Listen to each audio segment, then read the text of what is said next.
Radiant's pick.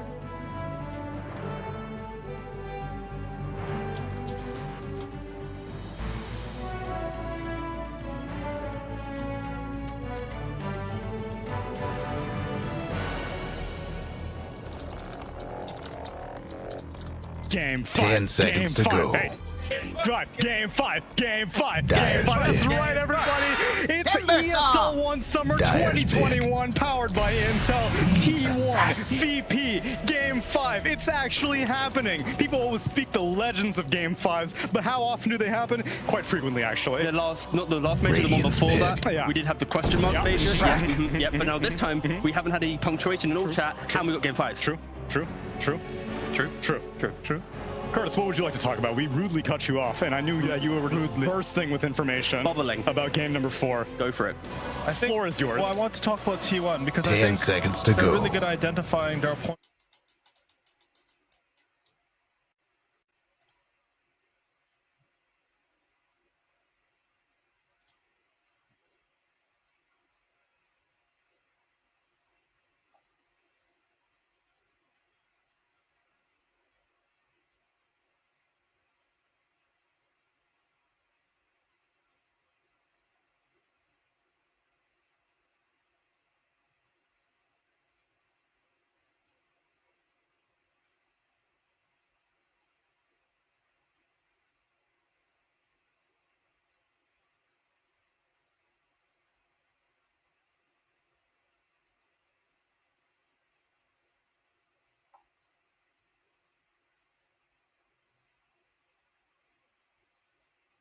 Around the seconds. map in order to make any space, but they couldn't team fight at all.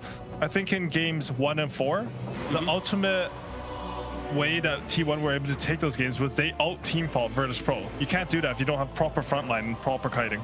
Yeah, and specifically in Game 4 Radiant's for T1, ban. they were able to really lean on the fact that there wasn't a Dyer's scaling ban. carry coming into play. They did allow the Abaddon to have this early access to the game, but then they just took that decisive fight in their own jungle. And that is, like, we've said it so many times during ESL Summer, like T1, they will give up map control, they emulate PSG in the kind of play style where it's like, they don't play for a strong laning phase, they don't play for a strong, like, 15-minute fight, they'll always play 10 for that kind of seconds to go. decisive 20-25 minute where they make those comeback moments just because they have the better kind of team 5 timing. seconds.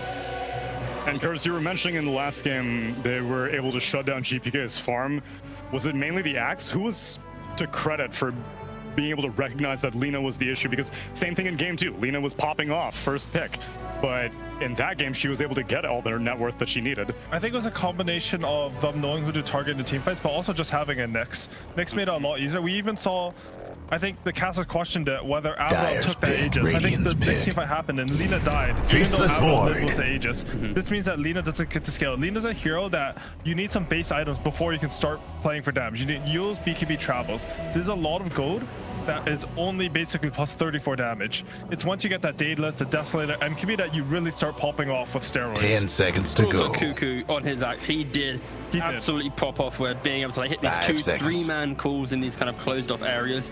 Development of draft though, T1 this time coming into the second phase, they take away the Void because don't forget game 3 Virtus.pro, they had the Timber, the Void, the Death Prophet, and they pretty much walked over T1. So yeah, this is kind of development of the meta of this grand finals, T1 taking away one of these big carries, but also banning out the Death Prophet themselves. I think taking the Void also enables Nyx in a way. We saw in that game 3 that, was it game 3? Yeah, game 3. Nyx would use his spell to use Burrow, and then Faceless Void would just use Time Dilation on him.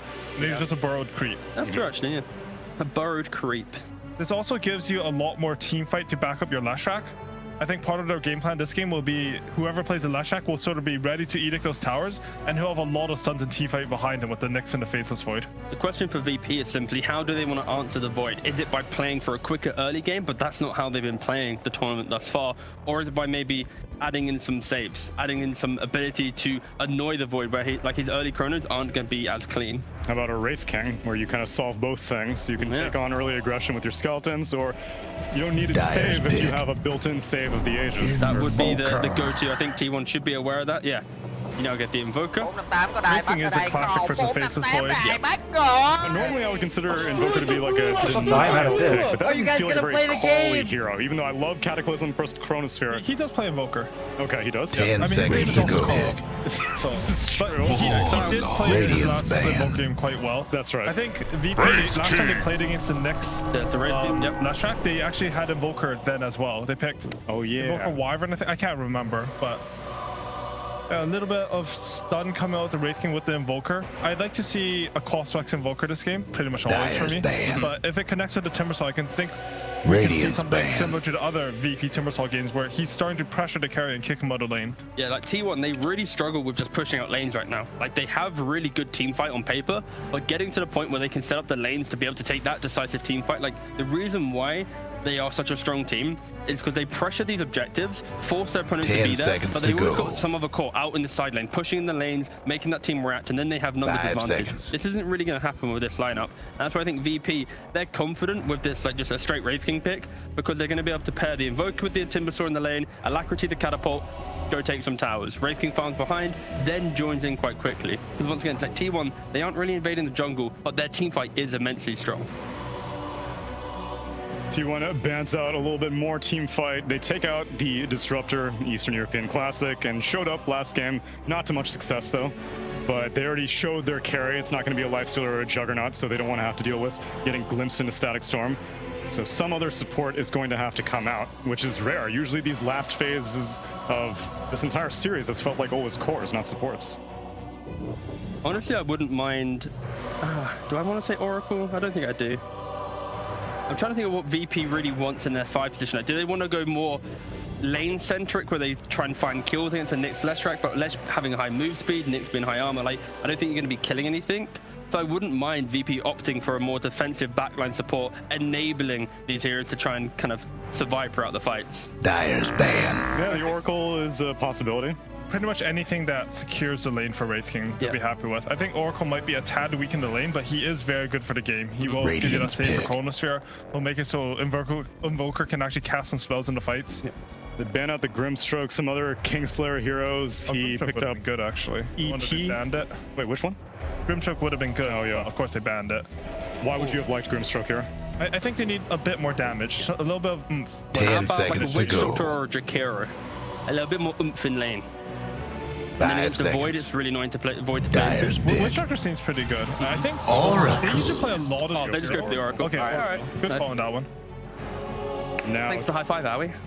T1 need to figure out where is Leshrac going. I feel like this is always the answer that we're looking for with T1's final pick. Where is the Cuckoo/Carl hero going? Is 10 Leshrac seconds off to lane? Is go. Leshrac I mid? think they should put Leshrac off lane, get a mid that has a hard catch for 5 Invoker. seconds. Puck is banned. Isn't Storm available? Storm. A nice little Storm little situation, always jump the Oracle? Or how about like a offlane Night Stalker with the mid Leshrac, and then just Something fully like overwhelm Night Stalker that can backline? work for sure. I think it's hard to play Storm this game. I think Invoker's normally decent versus him, and Lion's a good matchup. DK still in the pool. For some reason, utterly forgotten in this series. They could do DK. They just need something to frontline. Yeah. If they don't have something to frontline, Void will never get a good chrono this game. This is true. They do need that hero that is like the vision enabler, because Nyx has now kind of shifted away from that style of gameplay where he's playing with another core to get the kill. It's not him running in first with Vendetta.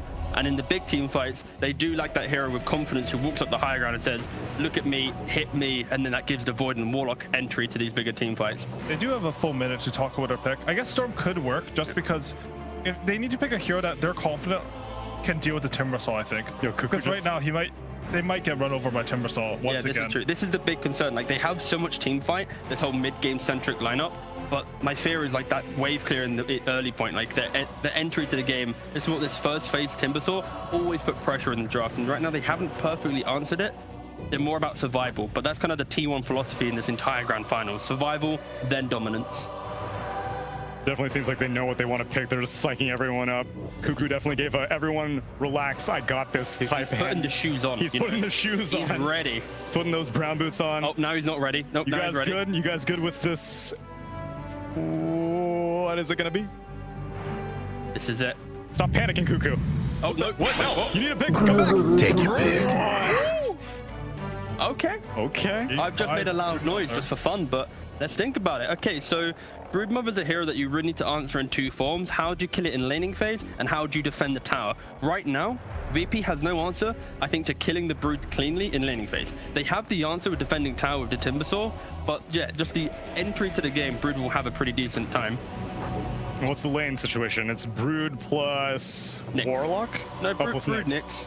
And then it'll be Warlock Void in the top lane. And it'll be up against Oracle Wraith King? We might see VP go for Aggro tri-lane just to get the Timbersaw matchup versus. No, that's true, yeah. But honestly, they don't really have to do that. Brood's not the same hero where you would like get overrun with spiders really early. Yep. I think as long as they are able to secure Nightfall an okay game, they will eventually be able to rotate DM down there and deal with the Brood. It is overall a good Brood game though, I think. It's a very cheesy pick. And I mean, Cuckoo, he wasn't known for his Brood into DPC. People thought he can play it, but then he busted it out at the major. The key thing here is VP have won their games with Timbersaw being able to take the tower, and everyone moves into that kind of Timbersaw. If you have a Brood, that forces Timbersaw to think defensively now. He is the only hero that can then occupy the Brood. So unless they want to kind of evenly lose like safe lanes with Brood coming in here, Timber coming in there, Timber will kind of lose that aggressive pressure, and that's maybe why they picked this hero to give Void time to farm up. But you know, we'll see. It's an exciting. It's game 5.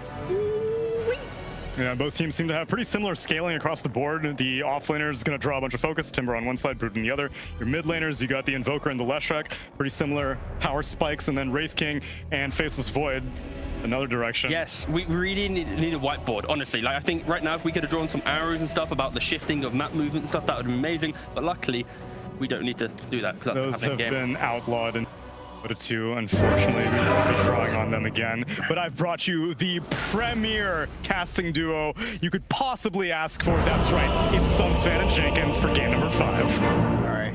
Oh man, I was really hoping you'd say Cinder in there because that would have made a lot more sense to Nami. Your Sunsfan and Jenkins for game 5 of this grand finals between T1 and VP. Both teams have looked absolutely fabulous Better at get times. ready. Faceless. But I'm not faceless. Did not work out in very big fashion, I guess you could put it, Jenkins. Yeah, we have the last pick. Yes. By no means a free Broodmother game. Timbersaw, good game counter. You can kill all the spiders laying against the Brood quite easily. Yep. And I do like Wraith King plus a nuker against Brood in lane. Typical melee owner and Brood melee hero. Ray Fire Blast into the Fortune's End. Splitter not able to connect, but the Timber Chain on the other side. That's going to be first blood going to GPK. As The Broodmother already falling. It's only a matter of time. I mean, this is one of those. It's not. I've seen so many games, and I still can't decide what I think of him. But 30 in seconds the to past, showtime. as a last pick, it's like you win the game fast or you lose the game fast. How is it? How's the dynamic now in this patch? I don't think it's that way anymore in the current patch because you're going to be building into utility items anyway, so it's more so you fall off and become a typical utility offlaner rather than just falling off and losing the game. Right. So just because of the new build, I think that's not a problem anymore. You see a lot of pipes as And first away we item go. on Brood.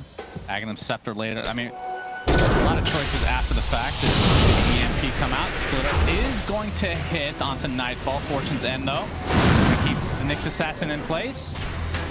Looks like another kill in the way of VP, so 2-0 start for them as they're picking more traditional heroes. No position 1 Abby. They're not doing anything crazy this time around. I mean, there is an Oracle. We don't see that every day, but Pretty standard hero. yeah, not that crazy. And as this was happening, Cuckoo was trying to make sure that he gets the lane matchup that he wants. He was paying close attention to where DM was on Timbersaw. He was running between the lanes. He really wants to be against this Oracle plus Wraith King. Two-legged abomination. This lane is quite difficult for Brood. It's 2 nukes, they can zone you, and then once you get the spiders, Timbersaw's going to be level 6, and you can rotate to that lane with the Timber. So not as free as a lot of other last pick Broods in prior patches. 23 Savage is going to take damage here, but time walks it off. And it's not like the old Brood where you get the spiderlings right away. You have to wait till level 6, and the question is, can he survive that long? As, like you talked about, tons of nukes coming out already. I mean, is this a game where Nightfall maxes? I mean, we saw the game. I keep forgetting who was playing it, but they maxed out Wraith Fire Blast. Is that something you look to do here, or are you still focused on your farming? Oh, that was the build throughout the major. Radiant maxing bottom Wraith Fire tower Blast, in a because the pretty Wraith doesn't sight really right help you now. jungle faster, and it's mostly the skeletons, and you're not getting that many skeleton charges without already using skeleton charges. So it's this weird thing where 4 is kind of enough, and using the 4 points of nuke, or at the very least like 2 or 3 points of nuke, is often enough to get you a lot of kills, and you can show up to things that otherwise you wouldn't be able to. Carl, Leshrac mid. So we've seen this hero basically between the off lane and the mid lane for the most part. Versus the Invoker, I assume it will be the typical Invoker going Quas Wex into the old Spirit Vessel, into Midas, and then eventually going for Cataclysm and all that good stuff. And plenty of chain lockdown for Cataclysm, so eventually that will make sense.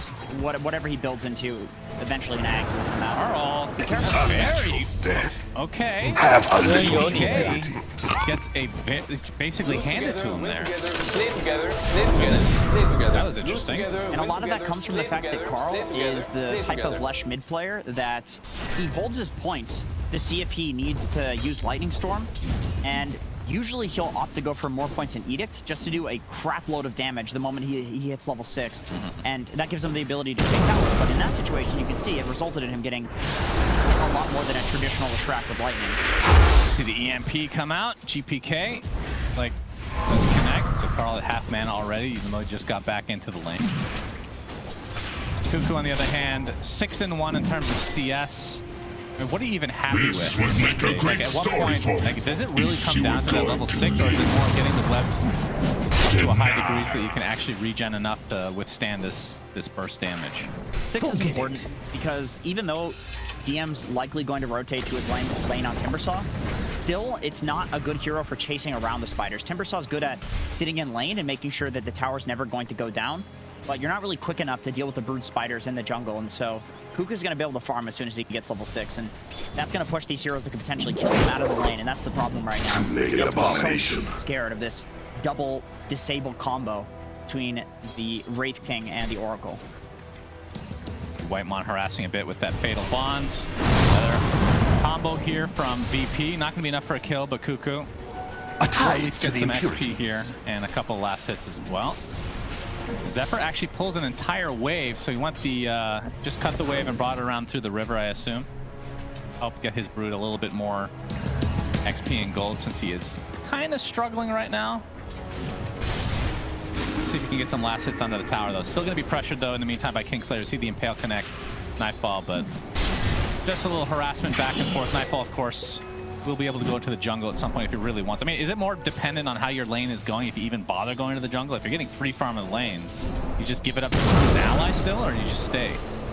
The only person that can take the Brood's lane is Timber past, you know, a reasonable point, and so I think if you can stay here with Wraith King, just to keep things simple, you do stay there, because that's probably going to be your highest kill threat, maybe more rotation from mid lane Invoker, and then after that point, it's got to be Timber.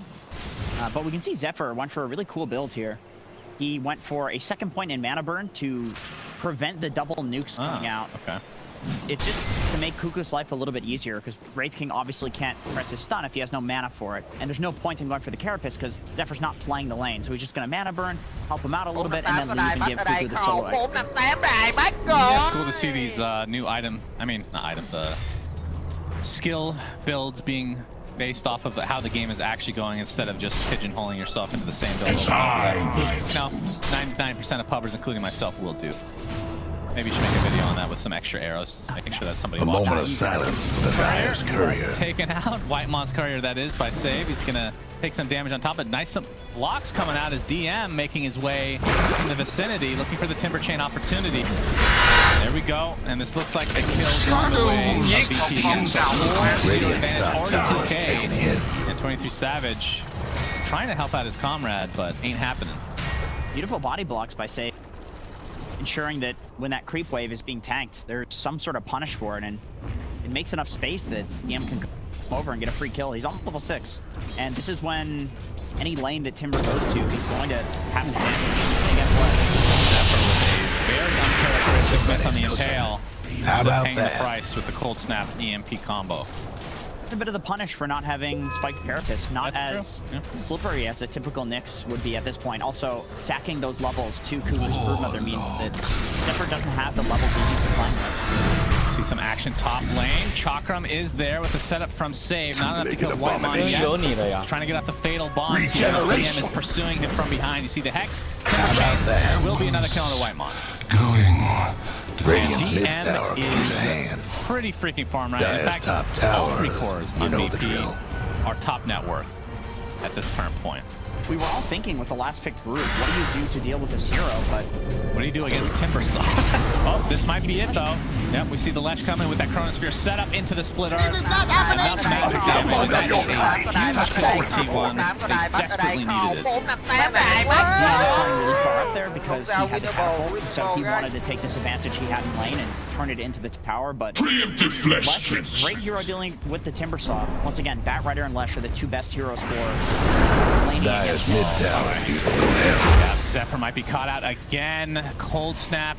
We have the Impale, EMP. It's not quite enough though. He's still only level 2, so like you said, no spike carapace. Try to combo break that, if you will. GPK is going to be perfectly healthy here. Top net worth in the game right now. All right, what do you think of the matchup of... I mean, I saw Void picked in the... I think it was the 3rd pick overall. And I was like, okay, this is just going to be a Wraith King game, right? And it is. So... Dire's mid tower's having Is Wraith King that technical good difficulties. against Void? Is just the survivability, or is there something that I'm missing here? I think Wraith King is a sort of pushing hero with the skeletons as well. So similar to why Drow Ranger counters the Void. If you don't lose the ult, and also in the late game, the ult is on such a low cooldown. Oh, okay, Kuko makes a rotation. GK, yeah, see the Spiral do so much damage, not enough, and now the Impale from Zephyr into the split. So nice turnaround here for T1 as you see Cuckoo making the transition, and this is where the hero starts to be a bit of trouble to deal with. Radiant's It's really nice for toughened up their Kuko. So he's doing this structures. thing where his webs are not really in an ideal state for farming, but they are in an ideal state for Christ, the capturing. torment. Because DM now Radiant's has to mid rotate tower's between coming mid and apart. bot to chase the Brood. My goodness. But Brood is so fast. Radiant's Can't mid chase tower ain't doing so good. That tower got decimated. Save in the meantime does get the Earth Spike vicinity as well with the Chakram, but Zephyr on the sideline gets the Impale only on to save though. Looks like it might actually be enough to get everybody out with their Dire went and lives. fortified that structure. Nato ends up missing here, but Kingslayer Radiant's might be bottom dying tower again. seen better He's days. getting chased by Cuckoo. It's Dire's really difficult to get courier away from this hero. didn't make As a it. support for sure. But the fact that they took that tier 1 tower in like Trouble feels like brewing less at than 10 Radiant's seconds. bottom Pretty tower. crazy. What a smart rotation from Cuckoo. It's a very atypical Dire thing might for wanna Broodmother to mine do the that, top to tower. rotate to another lane. Radiant's But that is bottom the tower only ain't a pretty advantage sight that right now. Broodmother has over Timbersaw. Yeah. Is to just run Dire's between the top lanes quickly. tower's Timber getting spends beat all of this down. time chasing and doing the Radiant's hero that's bottom doing tower seen better days. Whitemon getting chased by Nightfall and Cradle. Oh, see if they can Trouble turn this brewing at into a Radiant's tier 1 bottom tower tower. as well. Dire's top tower, you know the This drill. game started going in favor of VP. I mean, they probably are still in Radiant's favor to a bottom degree, but now tower that seen Brood is better online days. with 23 Savage in the Have vicinity as fun well, so trying it to could be a bust trade at down the very Radiant least. structures. Dire's Dire's tier lost 1 the top tower. I love that T1 is Radiant's bottom I tower like ain't that a they're pretty playing sight around right Brood now. because we saw this exact same thing in the major. Radiant's bottom tower's done I believe it for. was EG, maybe it was EG. Anyway, there was a team that was picking Ursa with the Broodmother, and they would put Ursa behind Brood. So anytime the Brood counter would run at the Brood, Ursa would be there to counter that counter because that's typically the way that works. All of the heroes that are good against Broodmother are not good against Ursa. And T1's kind of doing the same thing, except with multiple heroes. They're putting the Broodmother with the Leshrac or the Broodmother with the Faceless Void. So that way, you can't just run Timber at this hero and push it out of the lane anymore. You have to go in there with like 4 heroes to get Brood to go away. It's funny that the way that you play against Brood has kind of shifted a bit as well. Because for so many years, it was just the same hero, the same play style. Now we're seeing just more flexibility. It's a little bit more dynamic and maybe a little too strong right now. But I mean, how often has it been banned in this tournament? Off your memory. It was getting second phase banned, so it's fallen out of favor in the first phase, presumably because a hero like Wyvern does very well against Broodmother, can kill the spiders in a support position, and it just feels much better than what power level Broodmother is at. And so because these heroes have come into the meta, Broodmother falls down, but the question is, you know, is that warranted? Should Broodmother have been still getting first phase? Well, it's funny because, I mean, not that Wyvern wasn't underpicked by any means at the major, but it wasn't as strong as it has been in this tournament, it feels like, right? Maybe towards the tail end, but yeah. You just discover new things with each patch, and I mean, this patch isn't even that old for all intents and purposes, but yeah, people still looking forward to whatever is in store in the next few days. See DM now with the hood, and Kingslayer still not level 6, 12 minutes in the game. That false promise, obviously, probably the best save in the game if you can get it off. Especially with a Wraith King that can get some regen with the lifesteal and Timbersaw as well. Yeah. And speaking of Timbersaw, you're going up against a Faceless Void with time dilation, which maybe hasn't been that big of a deal yet, but you can see he is going for the Lotus Orb to deal with this spell, that one of the more annoying spells to deal with as a Timber. He's good against Fatal Bonds as well, and possible Broodmother Orchid, although is going for Mechanism. And I think this is a good build, just given how they're playing around him. If you go for the Orchid, it's more so a kind of solo pick-off style build, and you already have enough pick-off between the Leshrac, the Nyx, and the Faceless Void. You don't need more, even though silencing the Oracle would be pretty... More so about supporting your team, and they do the work for you. He's countered on by the Timber. See a smoke. We typically see the pipe as a first item, like I was talking about. Solar Crest as well. Time is but money. Just switching it up just slightly. We've seen some Greaves, of course, in the past. In addition, as Cuckoo with all his spiders, maybe potentially ganked here. Gonna micro them to a high degree GPK in the vicinity. Tornado misses though. It's a couple of creeps and that's about it. But a big stun from Zephyr onto 2. And now VP are on the run. Kingslayer just drops of his own accord. Cuckoo, not mincing words here. The pressure's gonna be applied again, but the Ice Wall is connected here. Radiant structures Progress to the fortified. on all 3 on the outer edges, but what is the follow-up? Buyback onto the Oracle now. The back is online, so Sage takes the control. But in the meantime, taking some damage from the Chakra. We see the Sunstrike coming, but it's not going to connect on anybody as Nightfall has come to play as well. Tornado will hit the Leshrac. Gonna save him with Cuckoo here on the sideline. DM, see, taking some right-click damage, but as we see the Radiance now online at the 13.5-minute mark. So Nightfall still with that second life, but Dire's mid tower won't last much longer. Lion did die. That counts as somebody. Well, I don't know. It's a line. Just because he's hideous doesn't mean he's not a person. Right? But yeah, now with this, I mean, obviously you want the level 12 on Wraith King. That's probably the biggest thing. Oh yeah, there was a buyback there on Oracle. Yeah, he was the first to fall actually.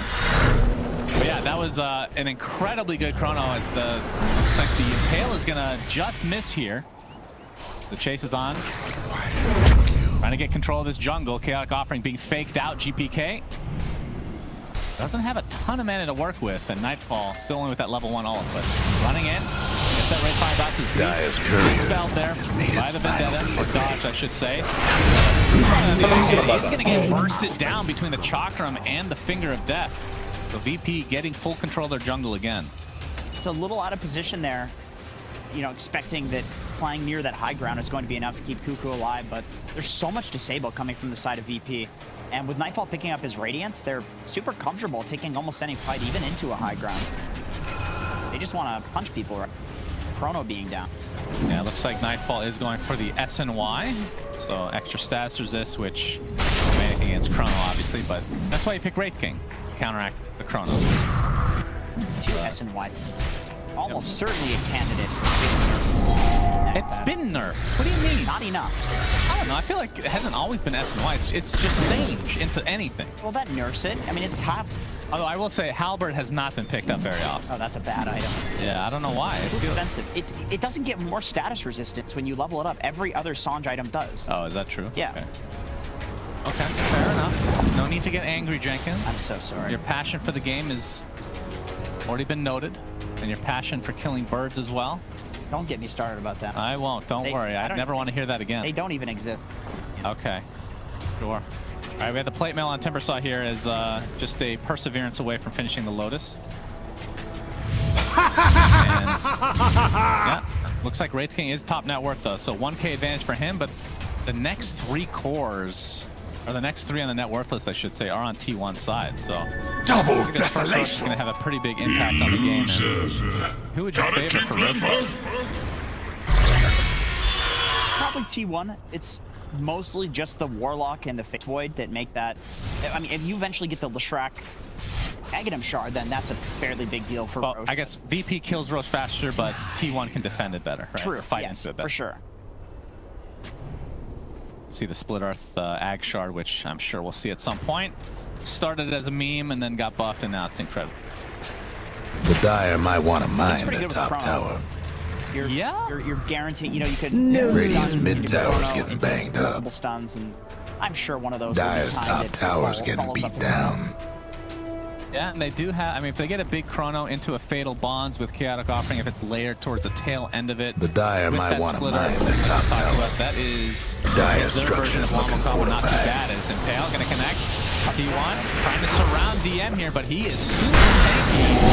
Zephyr's going to be the one that gets bursted down instead. Sunstrike coming up with the counter initiation with that Chaotic Offering. With the disengage. Dire's top tower's getting beat down.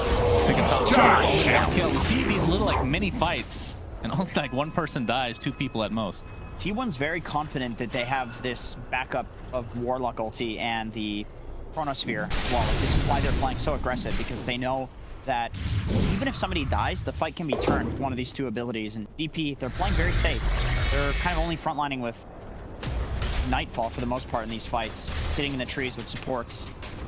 As well as the Timbersaw, of course, not an easy hero to go on. Nightfall. Okay, I think it's not going to be an S and Y unless he has something coming to him now. It's just a casual Sage, and he did this last game. He's going to go for BKB almost certainly, but he only has an Ogre Axe queued Dire's up. mid tower won't If we last get an much interview, longer. we need to ask what this is all about, honestly. I'm baffled. I love it at the same time, but I'm baffled. Other Ogre Axe. Echo Saber. I don't think that's going to happen. Oh, thank you very much. Yeah, this helps quite a bit. Okay, Aghanim He's Scepter definitely not for getting sure. Dragonlance, I can tell you that much. Tithe to the impurities. That is a good stat item, though. I will say, Ags is very underrated on this hero. I don't know why it's not picked up more often. It's more like a 4th item. Maybe not yet. Yeah, I agree. But we don't really see this 4th item, which is really weird. I feel like it's super, super strong. Because you're the carry, you're going to get it off of Roche. That's your Ags if you're...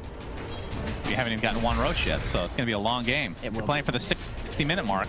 Yeah, sure. This is the issue with Brood. Okay. Yep, Zephyr with that spike carefully set up thanks to that Radiance. 23 Savage jumps in as well. Remember, this is a Raid King that you're dealing with. Carl has some damage. Splitter's not going to hit, though. And again, that's still a pretty difficult kill, but T1 Dire's actually mid moves tower everybody could use in the a little vicinity help. to try to go for that. So that opens up the map a little bit for VP. Cuckoo TP'd as well. Yeah. Did he walk there with webs? It's still odd that he moved towards the top lane. Oh, he did TP on Broodmother. Very active Brood.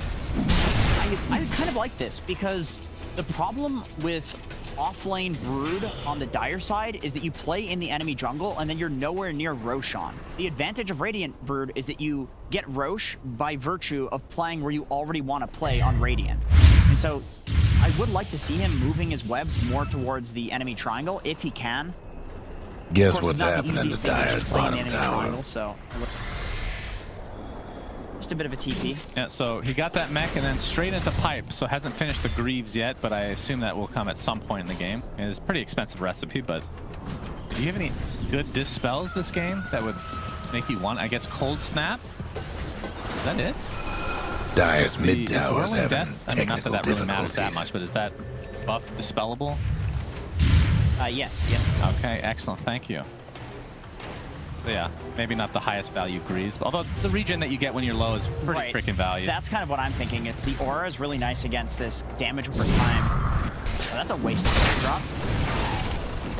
Shut up. And Max? We don't litter here in Sweden. It's pretty clean here, that's true. It's not Singapore though. Big on recycling. I threw a can in garbage. Yeah, they were very angry that They it were wasn't not happy recycled. Oh, we have about that. Cataclysm online now for VP. Smoke from T1 immediately run right into VP themselves. And again, it's just Nightfall being that front liner.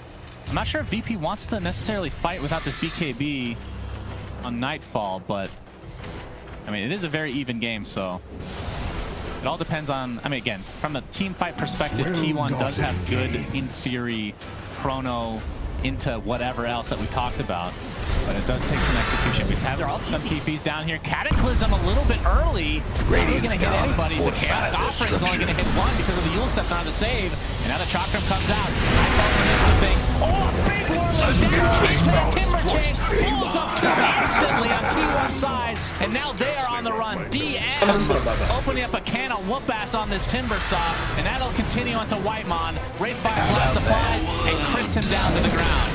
Holy Jesus, DM. It's funny that in this game, the exact thing that T1 usually wins team fights with, which is their patience, using their abilities and their ability to kite. In that fight, it was the bane of their existence because they were so patient. And 22% didn't want to just go for this two-man chronos. Okay, they've used Cataclysm, so I can do something better than this. They don't have Kata. This is an easy fight. Oh, watch it. Just wait for it. Wait for it. Technical difficulties. Oh, God. That's done, man. What a stun. So disgusting. That was nice. Yeah, beautiful setup from VP. Very patient. And yeah, the Cataclysm ended up just being a bait, I guess, because it didn't hit anything. But yeah, VP come out on top big time. But they don't turn it into a Roche or anything like that. Didn't have enough time. We do see a three-man smoke already from VP. Oh, there goes all the spiders. That's very Dire's top towers getting beat down. To hold that power of the looks to be dead here. Obviously, so doesn't provide much for his team without that shard, Jenkins. Oh, he's gonna get his TP cancel. Yep, there's the cancel. Sunstrike Somebody's gonna roll out that. Goes the spider. VP starting to take a little bit of a lead now. 4K net worth lead. And they should be going for this tier 1 tower at the very least. And Shard is actually going to be picked up by Nightfall pretty early. The guy best do something about that bottom tower. Well, yeah, it's fun to try. Let's see. Them So Dire buildings are tough as nails. I'm gonna for say now. like 200. Guess what's happening to Dire Wait a bottom minute. I'm going to tower? say... There's no way. I'm going to say 85. I'm going to say 85. I get a moment. Dire just That's no couldn't mulligan. save That's that not bottom allowed. tower. Has this pulse number going on to GPK with a nice ice wall to create some space. And DM in the river. The Chakram's out. He doesn't really have much mana to work with, so we'll have to just back here. All right, how many? Dire's bottom 99? tower's All right, getting I win. business. Okay, I wasn't that far off. You know? said 200 something. That's only double. You're an idiot. 774 gold from spiders? Dire's bottom tower's getting the That's business. a lot. He's getting swole. I mean, if you have a lot of pennies, eventually you make a fortune. And that's why you were hired at this event. We don't even have pennies in Canada, so I take offense to that. They're banned. Google it. That's true. Okay, I won't. Thank you. So what's the is the mana burn really that big of an issue for Wraith King? I mean, historically speaking, like against Wraith King, it's not that amazing, but is it enough to have to worry about and just go for the shard? He actually delays it here. He gets the Hyperstone first. I was gonna say he's got the BKB. He's sitting on a nice 13 stack wand charge. Not really feeling too bad in any of these fights. Nyx is not having the best game. You can delay it a little bit. Okay. But we do have the Aghanim Scepter Burrow, just like every other game on Nyx Assassin. First item, brown boots. Okay, That now you count. need the shard. Yeah, we have a 9-man smoke overall. Nightfall, the only one. Of course, he has that second life to work with. Zephyr burrowed up. No vision showing him right now, but double impale. All right, into the Chaotic Offering. They're using most of their resources on the save. He's already on half HP, and here comes the Cataclysm. Flashback gets lit. He heals off to save himself. The Chronos is going to go into it. The two supports. Very important to get that Oracle, but both are into the game. Now Carl trying to get out of this, but looks like he's going to fall here, but a nice split arc comes out. Ends up saving him in the end, and VP have to run, despite Zephyr being completely out of mana. Too big. I mean, again, it's on the supports, but the Oracle is by far the most important person to kill, I think, in these fights. You don't normally see a Nyx assassin initiating a fight with a long-range 2-man stun like that, but what a setup forcing these buybacks, and that he had another like 3-man stun as well as the fight progressed. Boom. Yeah, look at that. Chaotic Offering. There's not much to follow up is the problem. Yeah. The Yules ended up saving the Lesh there for sure, and you can see the Chrono clipping both supports, so that ends up being a freebie for 23 Savage. Double kill for him there. Zephyr hits another double stun. Yeah, Carl as well. Yeah, nicely played. A lot of these fights, not much is happening for this high skillness that we're seeing. You know, like there's these crazy double stuns and combos happening, and then it's like, oh, they have no damage. That is too bad. Just the support's dying. It's always the support. Yep.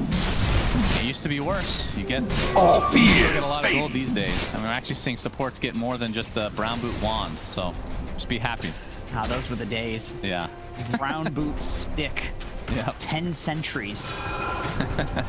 He's living the Oh, life boy. on Kingslayer. So this, we talked about VP being able to take Roche a little bit faster than T1, especially with the alacrity applied against the Wraith King, but with the Nyx Assassin in tow, no Chronosphere though, and no Chaotic Offering. I think this is the biggest reason that VP is feeling very comfortable in going in here.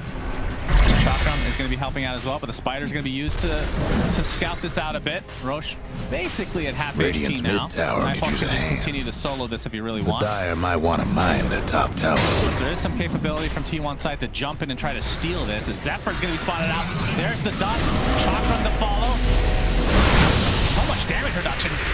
That's still not enough. He's healing so much right now. While Burrow, 23 Savage, trying to focus on GPK, but he's going to get out, it looks like. Zephyr is still alive.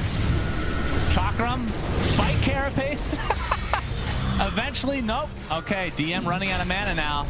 They're doing a great job of protecting Zephyr between the heals that he gets inherently with that Burrow and the Shadow Word. I don't think I've ever seen somebody be doing literally nothing and still be the MVP of the fight. He's doing nothing. He's inside his little home there. He's just there. That's about, he's literally 10 polygons right there. He's literally an anthill. All right, if we're gonna get more Nyx Assassin Ags upcoming for TI, let's get a little bit more polygons added to this thing, all right? That thing looks like We could use a couple more. It looks like a pile of stuff. Illusion. Yeah, it's quite bad. 23 Savage now going for Roche though. See the spirits coming out. Try to get some vision here. Yeah, they just don't do it fast enough, but this is looking a lot like game, was it 1? Where we had a little bit of a stall here as we see the side cam onto Zephyr. Very important, and Pale is going to connect. All right, the mana burn doing quite a bit. Nightfall going to get purged off.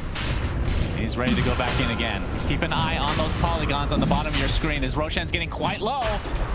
See if Cuckoo can go in and out of the pit, no He does. problem. It's another aspect that we don't really talk about. Splitter's going to connect again. This time they're going to go on safe. BKB popped by 23 Savage. That is going to be enough to take out the support, and they know he does not have buyback. And now the pressure being applied to the Wraith King. It's going to go down, but that is the first life. I believe he does have Shard. Cruncher just to ensure that they get this. Actual Roshan ended up going to VP with a chaotic offering now. Used in retreat here as VP attempting to get out. Deafening blast applied there, but Nightfall completely surrounded and will finally be brought down. Didn't even have his Radiance on, by the way. Just trying to dodge that Spike Carapace, but interesting choice there. Either way, T1, very nice play overall. Yeah, great chrono from 23 Savage. Great job in the Burrow, but Yeah. Pile of Sand was doing a great job there, sitting in the middle of the fight, pressing his stuns off cooldown. You know, A tide he to gets the to impurities. relax and have a vacation right now. Radiant's mid-tower's coming What apart. a beautiful replay. So good. yeah. Oh, he hit a button there. Okay. I think he did hit a button. That was Spike Carapace. I believe that was one of his buttons. God, what beautiful play. The Ags is crazy though. You get the damage reduction, Radiant's you get all this mid-tower's guard. coming Every apart. single skill is upgraded while you're inside. It's worth noting that a big reason he's so tanky is number one, he's a pile of dung. And then number two, Cuckoo has all of these defensive items. Dire's He's got top these auras. tower, you He's know got the drill. Greaves aura, he's got Pipe aura, he's probably solar cresting the boy. Okay. It's not Greaves, okay, but still, Well. the mechanism to work with. Lots of effective HP there, and the Warlock heal, of course. Yeah, Warlock heal with the Holy Locket, like you said. And, I mean, you get 1.5, I think it was 1.5 HP percentage regeneration and mana while burrowed. So, on top of 50% damage reduction, again, I've always thought that this Ags is crazy. I don't think that last patch that upgraded it from 10% from 40 to 50, I know it's pretty big. It's always been this good, though, for the most part, you know? Undervalued at the very least. I'm with you, and I think when you look at the talents, whenever you talents like this, like stun duration, cooldown reduction, it's always going to be better. And of course, Eon Disc is really strong, so that works really well with the damage reduction. Octarine Core is quite a strong item. That works really well with the Nyx Assassin in the Burrow. So a lot of things going in the favor of Nyx in this patch. Sentry wards being so small, making Nyx's early game a lot better. Yeah, I mean, Despite that, though, I mean, the game is still technically in VP's favor if you're looking at just the net worth. Obviously, the Aegis is online for the Void. As we can see, Wraith King now, Nightfall. Yeah, the net worth has kind of bounced back and forth here after a pretty good lead. Guess for what's VP. happening to Dire's bottom tower? What is he going for? No Nightfall? breaking through the His Demon Dire Edge. structures for now. Queued up with No breaking the down the Hyperstone. Radiant structures like this. Oh, the Wraith Dire's bottom tower's getting the business. Click on it. The Radiance, Radiant's BKB, top tower's Sage, hurting. Hyperstone. Okay, switch to Scotty now. Is he just Just gonna a casual Hyperstone. The Radiant got one less top tower. All right, we'll see. big damage, I suppose. Yeah, big boy indeed, VP. Juicy boy. Basically even game, though. This is very tense. Again, game 5 of the grand finals between these, I would consider them 2 of the top 4 or 5 teams in the entire world right now. And the fact that we get to see an SEA team play CIS, that's not something, again, Anna Major has been like the only thing, along with the Singapore Major, this entire year, COVID and all that. Very awesome to see these guys clash here. Yeah, I agree. I think at the end of the Singapore Major, people were looking at SEA and CIS as actually the weaker regions. These guys are just absolutely proving that wrong. I think the SEA qualifier is probably the hardest qualifier. The Yeah, I think they're Dire only might getting want to 2 mine teams the as well, top right? If tower. I'm not mistaken. One Team. It's going to be T1 plus 1 team. Oh, right? yeah. Which is I'm not sure, actually. Dire's top tower's getting beat down. either way. My analyst, by the way, you're supposed to be able to answer that. Just saying. You know all I watch was NADPC. I was with you. The Dire might want to Yeah, but mine I'm their telling you top what I know. tower. Okay, Okay, just I see. agree with me. Okay, yeah, you're right. Okay, thank You're you. totally right. All 23 Savage has his chrono available. Dire's top See, tower. Zephyr You gets know off the the drill. spike carapace. Radiant's Great thing we're mid talking tower about. can Take use him a out hand. really fast. Dire's got one Drops the less top BKB tower. though. And there's the false promise. Okay, have we seen false promise? I have not seen it personally. Has he cast this? So much for the Radiant's courier. I'm sure he's Poor casted little that. fella. Radiant's Maybe mid it's just tower's something I getting missed in the banged up. chaos, but I mean, there has been a couple fights where he dies right away because they focus him, which is what T1's Radiant's mid supposed to do. tower's getting the what The for. only great false Radiant's promise mid target tower's is coming apart. Joker. Wraith King's very survivable. Timber very survivable, and Have he's fun just out of trying to mana. bust down He's useless Radiant anyway if you structures save him. Maybe that's why we haven't seen The it. Dire best do something Right, about that bottom fortifications pop tower. from VP as T1 attempting to go high ground, of course. With that, Nyx Assassin burrowed and the Diabolic Edict Radiant's from mid Carl makes tower's this a in lot trouble. easier. Heals applied to 23 Savage as well. And I don't think he has a shard on the Warlock. No, it doesn't look like it. As Zephyr gets off the stun. Double stun, in fact. They're going to be happy with the tier 3 as the Aegis has been claimed by Roshan himself. So things might slow down just a bit here. And again, this is dead even, Jenkins. Guess Dead what's even. happening to Dire's bottom tower? This is true, but the momentum seems to be swinging in the favor Yes. of T1, and it's mostly because their team fighting is just a lot stronger at this point. Invoker hasn't really been a huge factor in these fights. There's not enough setup stun for it. There's Lion and Wraith King, but the Wraith King's been getting focused and dying, and I mean, Lion can't get in there. He's Lion. The guy's sitting on 1,000 HP. Yeah, I mean, the more I think about it, even the Oracle, you just talked about it briefly, but what is the point of this Oracle? Is he supposed to be dispelling the Fatal Bonds? Is that the biggest thing? Because the False Promise, like we said, it's just, they don't have like a crazy, it's not like a terrible, like some crazy hero that just synergizes really well. I think it's mostly False Promise. You can save 2 heroes from the Chronosphere. You can use Fate's Edict on either the... Okay, yeah, if you're outside the Chronosphere for the save. Yeah, Okay. it's like you protect from the Leshrac, you can disarm the Void, but at this point, where the Lesh is not the primary concern remotely, to be honest, it's Nyx and Void that feel like the real issues. Then the Oracle feels kind of useless. Okay, I keep seeing these items. Oh, he's going Scott. He's still on Nightfall. And Nightfall has a very weird, it's like the queuing Costco system is- inventory. He just goes, he queues them up literally one individual item at a time. Taking little samplers. That is so weird. There's got to be a reason for it. As we have a dust here, but it's not going to amount to anything. Two smoked heroes from T1 side. As Cuckoo in the trees. See the Forged Spirits here, scouting him out a bit. And yeah, Nightfall now has his Scotty officially, as they do a 4-man smoke here. Radiant's top Pressure on tower's in GPK, bad so shape. double Cataclysm available. But like you said, not the most setup to actually enable it. It's not reliable is Radiant's the top issue. tower If is they can get hurting. Lion on top of somebody where he doesn't just immediately die, then Yep, it's going to be a lot of damage. Onto Nightfall. Zephyr not going to be able to hit the Impale though, but you can see the army of spiders are here. And the mana burn, again, not going to really matter too much in terms of the second life for Nightfall because of the shard, but still pretty annoying that he can't stun anybody. Zephyr is taking literally 0 damage. It's yeah. percentage heal versus percentage damage. Which one's in the end? It's a double! It's not even that much damage though. That 23 Savage gets off the Chronosphere. Gonna focus on the Invocation, but there's the false promise that you talked about. Here's the damage to that with the Impale to follow. Mix is available still, getting those bursts stuns constantly as we have the Chakra. Nice Impale again from Zephyr. Saving his team, but it looks like the Ledge will finally be bursted down. Cannon Option was never used, actually took out the walls immediately. As Saves getting right click now with Cuckoo's ult as well. And Kingslayer in the trees. Double kill for Cuckoo. The Radiant's courier T1. didn't That's a make it. gem too. That's a big deal because that's Radiant's exactly how they're top going to tower scout is the bad Nix. shape. Getting that, killing the Invoker makes this entirely worth it. And this is a fight on the side of VP as well. So you win that fight, you potentially get the tower. Although the creep wave is They've cost the buyback. pushed out. Cost the buyback on the save, and I mean they grew their lead from 2 to 6K there in just this last few minutes. Yeah, So mostly the T1 is in control right now. It's, oh man, the Vendetta with 23 Savage applying some right clicks. Time dilation applies. A bash again. DM. Pipper chains to safety, but Cuckoo's here as well. So it looks like it's going to be the death of him. He has the flamethrower. Radiant's Annoying to top deal with, tower but is not taking annoying hits. enough. Does have buyback though, as T1 have taken firm control of this game with Roshan coming online very Radiant's shortly. top tower's hurting. Getting to One the less point top where tower for the 20, Radiant. I was going to call for 21.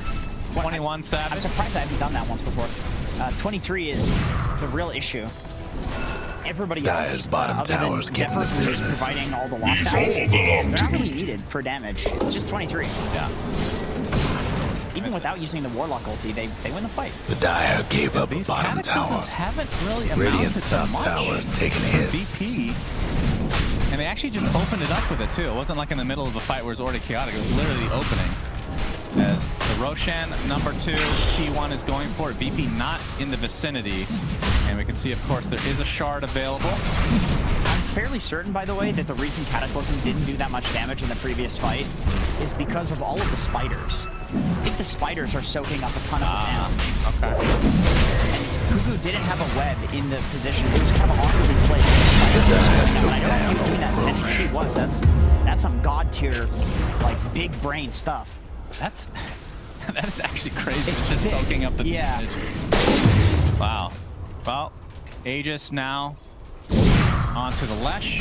We have Cheese on Mr. 23 Savage himself, and the shard on 23 Savage as well. Yeah, so he gets the reverse time walk.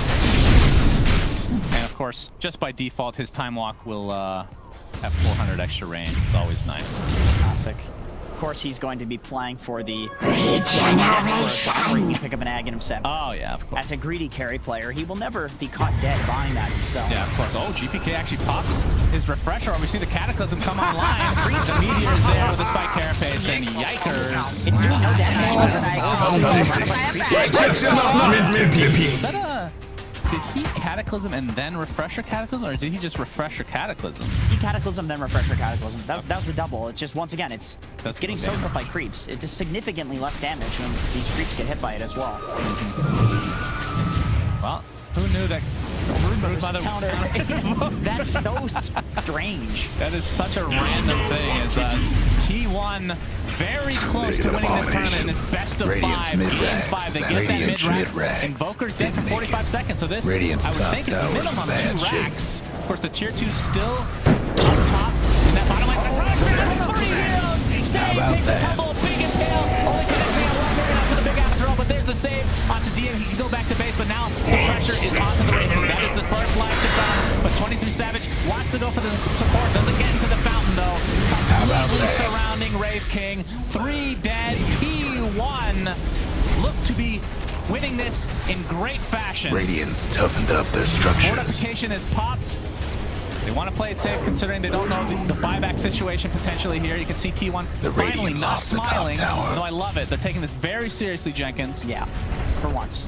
And they're going to So take long this to the Radiant's top rags. set of racks on the top, and now they go for throne potential because that tier 2 is not available for the taking. Zephyr just setting up his base here inside the Can't do VP base. nothing about He's dire gonna strike structures Carapace, right which now. stuns through that EMP. We're just going to focus on the buildings, of course, with this dive eating 60 seconds of no Raid King. He's just going to walk right in. Oh, he gets How about that?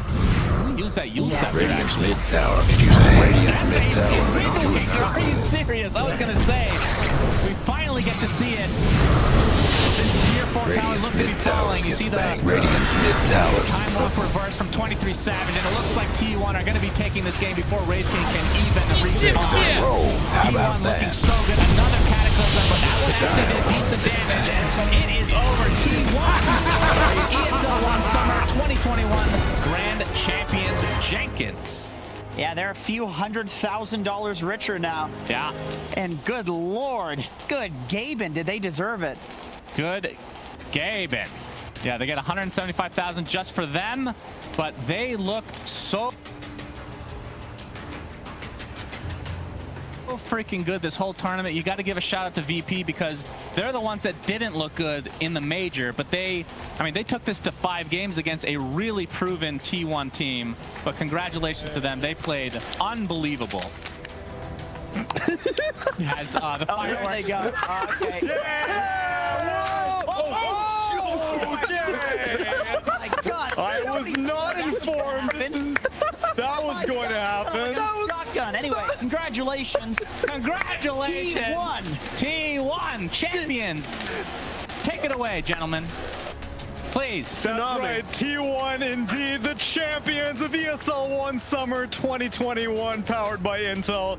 Game 5, clincher, throne exploding, VP not giving up until the bitter end. But we have now crowned a champion, that is right. It is T1. First victory for this entire roster, I would believe. Aside from,